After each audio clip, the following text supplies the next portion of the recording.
Welcome to the Straight Out of Home Video podcast, part of the Geeky Waffle Network. This week's episode is Cinderella 3, A Twist in Time, and with me to talk about this very interesting movie is Bree. Hello. And Brew. Hello. I love it, Bree and Brew. So, Brew chose this movie again, because she chose Cinderella 2. And I can say this isn't as bad as Cinderella 2. I'm so glad you think that way. So, Brie, can you just give us a short little summary? Of course. Cinderella 3, A Twist in Time, erases everything that Cinderella 2 did. Literally. And so we are starting afresh. We're starting anew with Cinderella and Prince going to have an anniversary dinner in peasant clothes, and the stepsisters and stepmom doing all the chores for the castle, because they didn't really explain if they're the only servants now, or I mean, they couldn't be the only servants. Brie, short summary. Right. Sorry. I'm getting ahead of myself. Anastasia, one of the stepsisters, gets a hold of the Fairy Godmother's wand, and then the stepmother gets a hold of it. Not the best idea.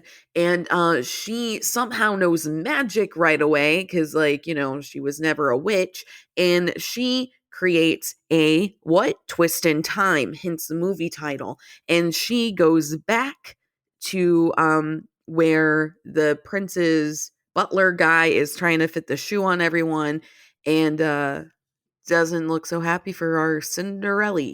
Yeah, so the whole concept is, what if the evil stepmother and stepsisters went back in time, they smashed the glass slipper that Cinderella had. Yes. So, and they also magicked Anastasia's foot, so she would be the one who fit the shoe. Well, no, they didn't magic her foot. They magicked the shoe to fit over her foot. Because I was like, what a strange choice. Oh, because we find out that Cinderella wears size 4.5. Yeah. What dainty feet. I know. Realistic, I guess. Yeah, that we all feel that way. I think Anastasia's a size 10 it looked like? 12? Yeah, she looked like she had my feet, I'm not gonna lie. And I consider going back to that moment in the movie every single time, because I'm like, did you just think that it would be weird if she just if her foot was smaller? Is that what you guys went with? Well, that's why how you made else the would shoe she bigger? be clumsy, right? And walk like a swan. Or not a swan, but she walks like the duck. Did anyone else notice that? She looks what is the pigeon toed? Is that the way that I'm thinking of it, where she walks with her feet out, or is it when your feet are in? I think when your feet are in, that's pigeon toed. She walked like I don't know what to call that. She walked out. It was really weird, and they try to make her look not as less graceful as possible.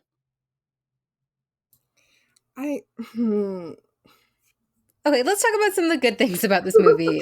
Is both the prince and Cinderella, they have some agency to them, and they're more proactive than passive. Well, yeah, the prince kind of has a personality this time around. His personality is he's really fast and he just zips around. Well, I thought he was kind of sarcastic at times. Not sarcastic, but what's that? Sassy? Yes. Thank you. sassy. He's a sassy prince. He's a sassy prince. I just enjoyed the part where he sees Anastasia for the first time after she puts the shoe on, and it's just well, there must be some confusion here, and he has his fingers up to his lips, I don't know how to get out of this. Oh, yeah. I'm trying really badly. Thankfully, he's well, more than one person probably can fit the shoe. You aren't the girl I met. Yeah, he does it nicely. But no, in the original movie, it was oh, well, whoever fits the shoe, I'm gonna marry. Yeah, strange concept right there. I think that this should have definitely been Cinderella 2 instead of Cinderella 3 for me. But, I guess that the idea didn't come to anybody until like, what, like 80 years later? I don't know how old Cinderella is. And I'm just like, I can't.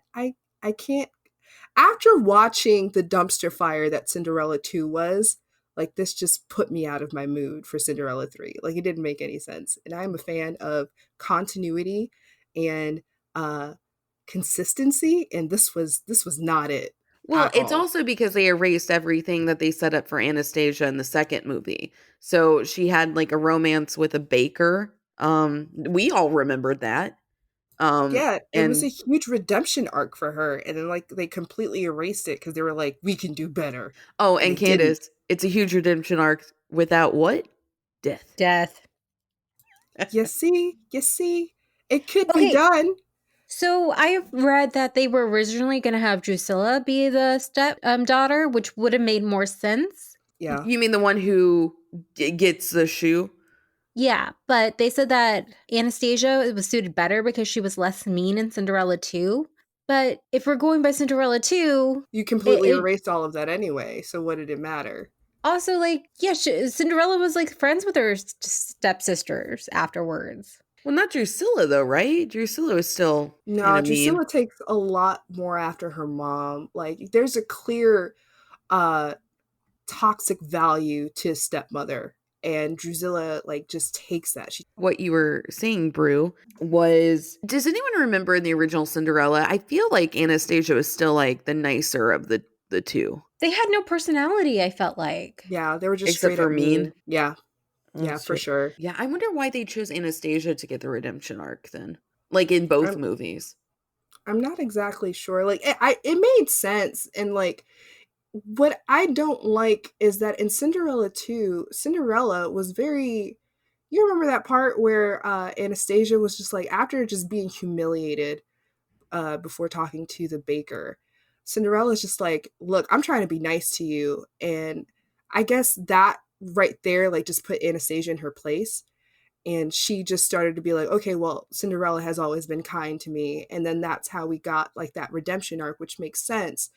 And then you do it again for Cinderella 3, which I can understand why they chose Anastasia in that point because they already had that place for Cinderella 2. But once again, they completely erase Cinderella 2 and they start all over again.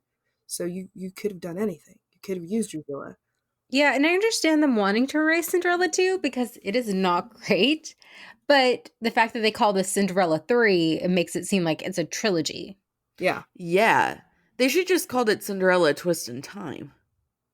Yeah, I think so. But I also understand because they use the same actors for a lot of this, for Yeah. both Cinderella 2 and 3. So then that would make sense why they wanted it to be consistent. But at the same time, ugh, no. Like, I don't. So I found out that there's actually like a Disney cruise show that was created before this movie, and it's very similar Hmm. to this movie. Oh, That Oh. actually, like, the evil step mother has like an evil fairy godfather, and Ooh. they go back in time, and the deal is that he says you have to make sure they don't have their happy ending or else you're all cursed. And Ooh. that yeah. sounds interesting. That sounds better. Yeah.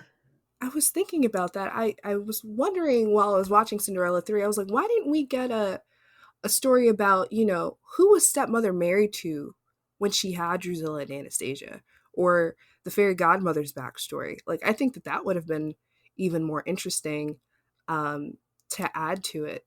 Also, Yeah, why would they go to that moment back in time? Why not even further? Why not back to the ball to make sure they didn't dance together? well, I mean, you've seen the stepsisters. There's nothing they could have really done. Oh, whoa.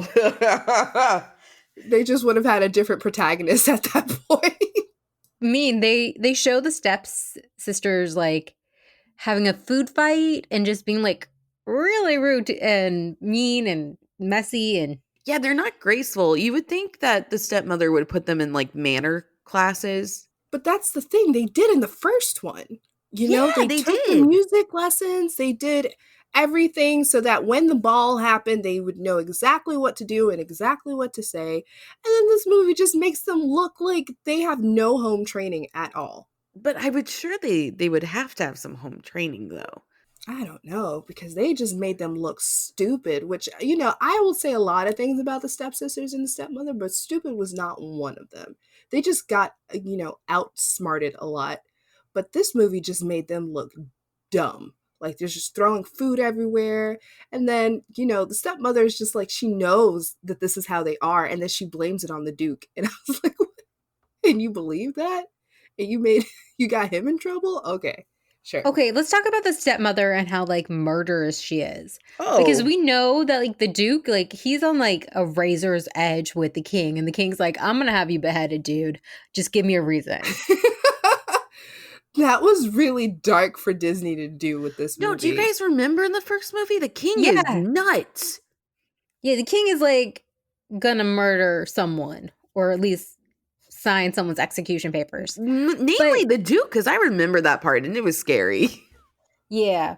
So another issue is like the stepmother like tries to kill Cinderella before just just humiliate her.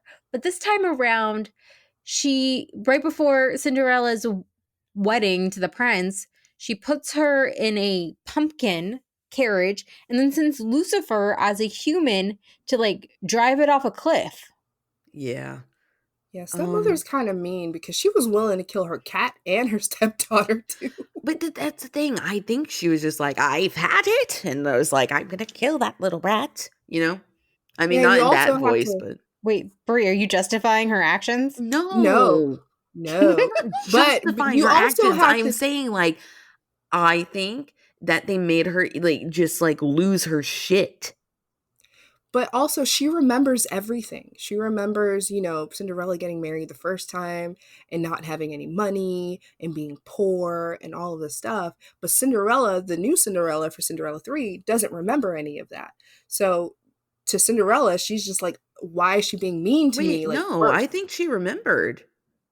I don't think that Cinderella at that point didn't remember. She just knew that she danced with the prince. She was the one who had the glass slipper, and then nothing else made sense to her until they told her. But no, because she was locked in the little tower, and she was like, "What did you do?" She just doesn't know that it was by. No, Cinderella doesn't know what happened. Oh, you're right. Know. Sorry, it's all coming back to me because that's a plot hole. Yeah, Cinderella doesn't know. Like she was locked in the tower, and she just came out really late. But she didn't remember that she was married to the prince. She thinks that she's supposed to marry the prince. That's right, because the only 3 people who remember are the stepmom and stepsisters. Right, because when the fairy godmother comes in at the end, she's like, do you want me to restore your life?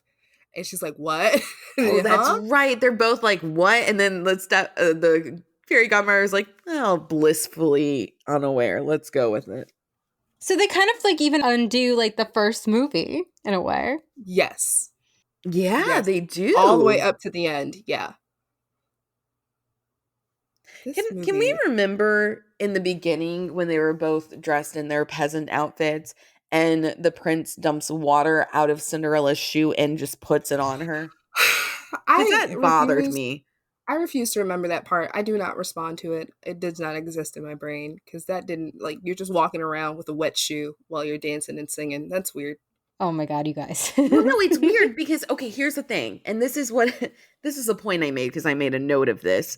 And when they get down to the anniversary little setup that the fairy godmother set up, she like magics them into their original outfits, right? Did those outfits just go away? Did they not have them up in their closets anymore? And also, they're so rich. Why are they using magic to get clothes? Facts. They should be adding into the economy and buying outfits.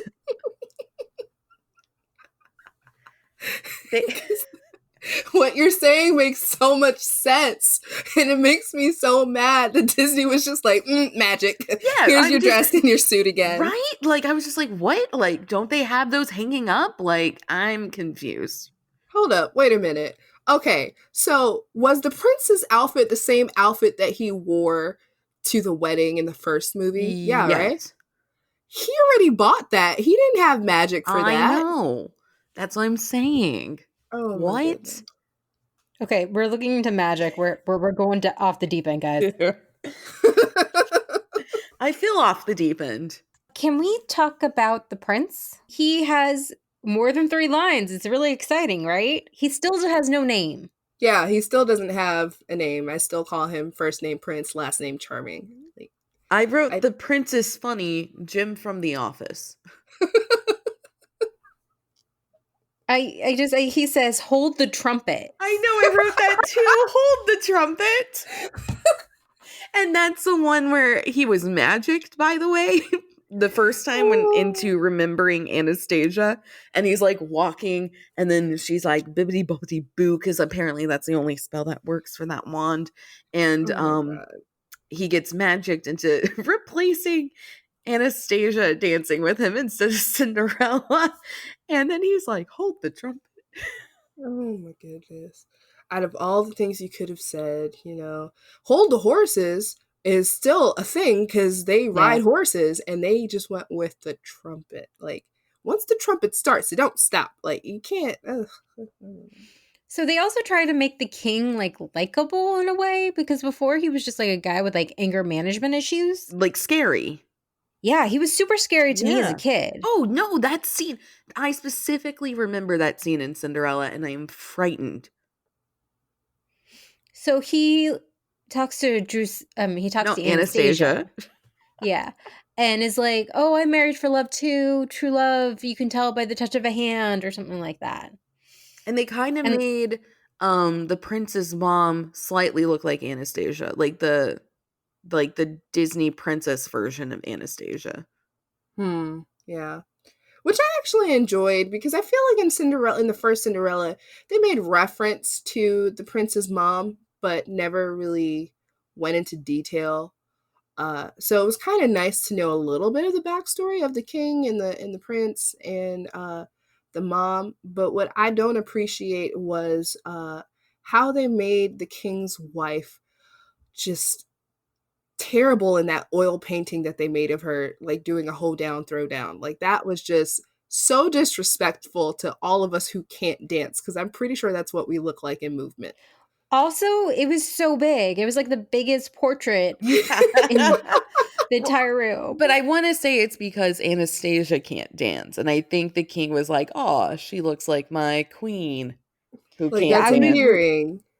I'd be really worried if the prince like picked someone who looks and acts exactly like his mother. I'm just saying. Ooh, same. Ooh, Oedipus complex. Yeah, I was just about to say, like, that's kind of weird. I do like okay, so they kind of had these hints of the touching the hands makes you remember, or like that's how you know it's true love, with the touching of the hands, Which we can't do in now in 2020, because can't touch nobody. Right. I thought it was cute. I thought just that alone gives the king much more depth. Like, he's not just angry all the time. Like, he did experience love at one moment, and that I thought that was cute. But they like just drove that home. Like, the prince touched Cinderella like 3 times. I was just like, oh, that's the one. And then Anastasia 4 times. No, I don't feel it. Like, Well, I kind of like that. That's kind of how you saw like the spell could be reversed, because he still was hesitant about Anastasia at times because it just didn't feel right. And I was like, ooh, that's one thing magic can't change, is a feeling. Yeah, I think those are like the movie magic rules to it, because it gives me like the Aladdin and Genie vibes. Like, it can't change everything. Maybe that's why they changed the size of the shoe in the beginning of the movie instead of like Anastasia's foot. But then that also doesn't make sense, because Anastasia turned into Cinderella. So I'm not understanding what the rules of it is in this particular movie. Yeah, I don't get them either.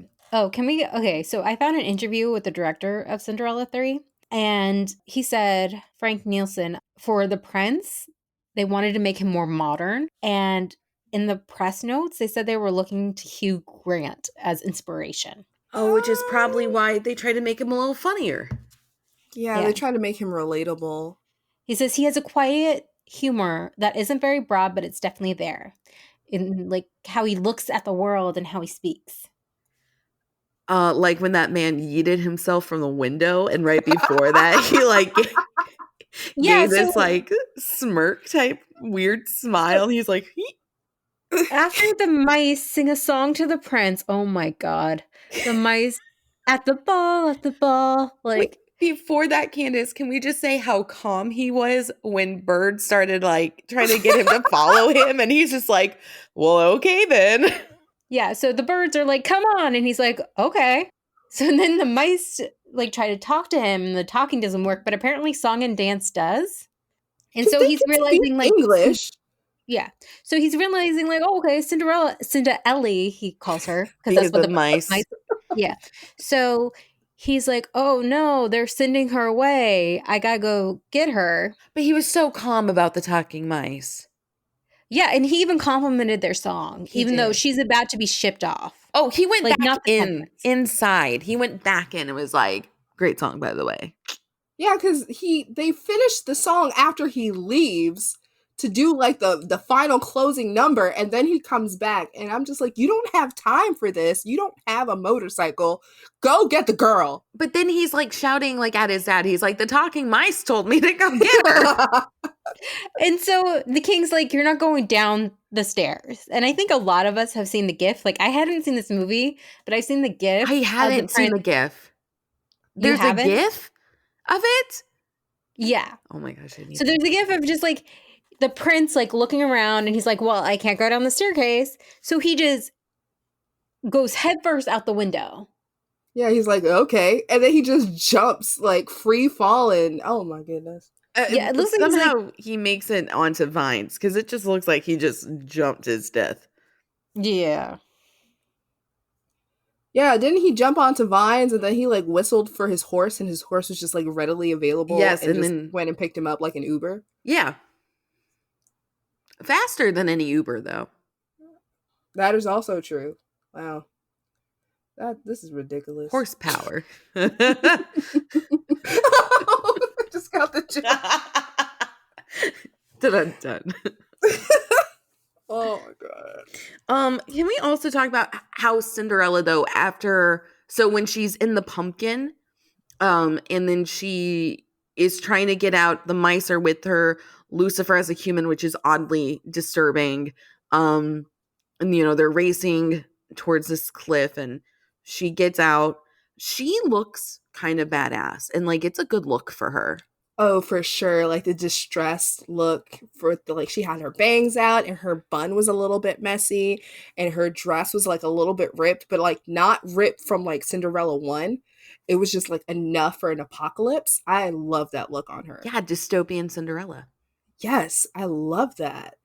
And then like she took by horse, put the mice in her pockets that she somehow had in a wedding dress and was like beelining it for the castle.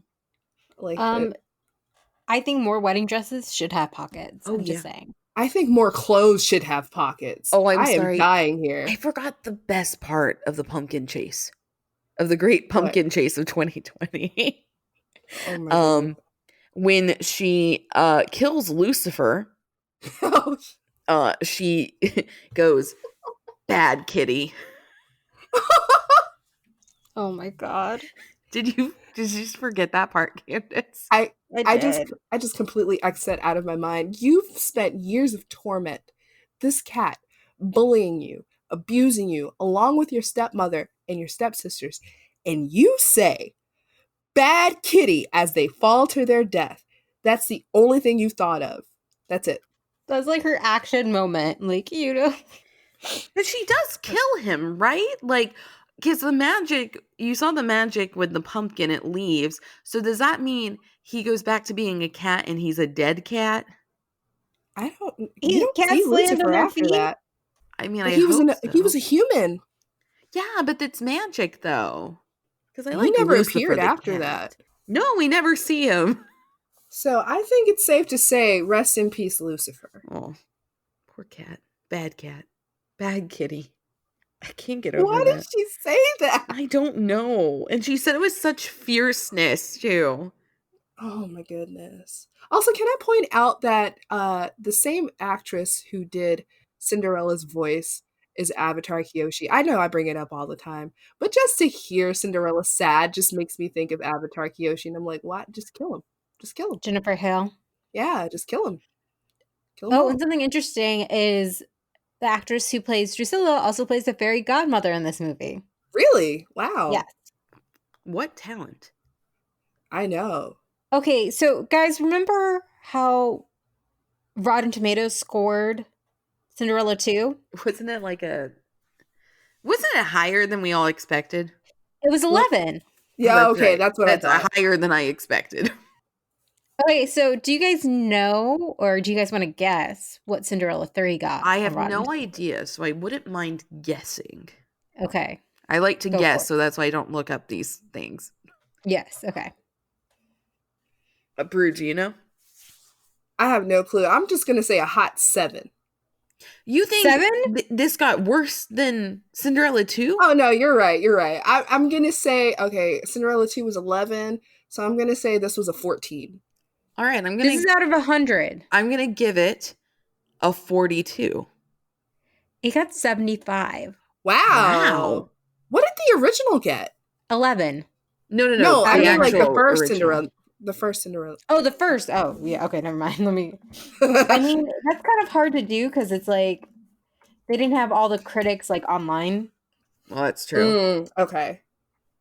But it got a 97%. Okay. Oh, okay. That's actually okay. That makes sense. Okay, I'm okay with that.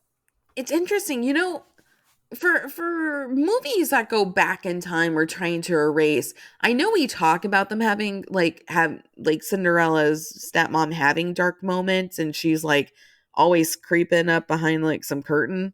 Maybe I'm of the nature of when you're trying to make a villain movie, you should make a really true villain movie. Like, I don't know. I feel like the stepmom's mean, but like she could have been meaner. She didn't go hard enough. She tried to murder Cinderella. Yeah, but like, I don't know. She was just like letting the stepsisters play around like way too much, I think. I think that's just because they have a mind of their own, because like Anastasia is very romantic. Like that is the core of Anastasia. And then Drusilla is just bitter. Like there's nothing that she's not at that point where the stepmother is. Like the stepmother already lost too much. I don't know what she lost, but she lost a lot. And so like Drusilla hasn't felt that yet, but she's just like, this is boring. I just want to go on with my life. Well, So Drusilla is also actually abusive. Do you guys remember the point where like Anastasia brought the wand and the stepmom was like, a stick, and Drusilla's like, let's beat her with it? I was like, what? Yeah, she hasn't gotten there yet, but that's a nice start. Like I feel like if Drusilla and stepmother teamed up, this could have been way, way darker. Okay, well, you guys are crazy. That was pretty dark for a Cinderella movie. That was all like dreams come true.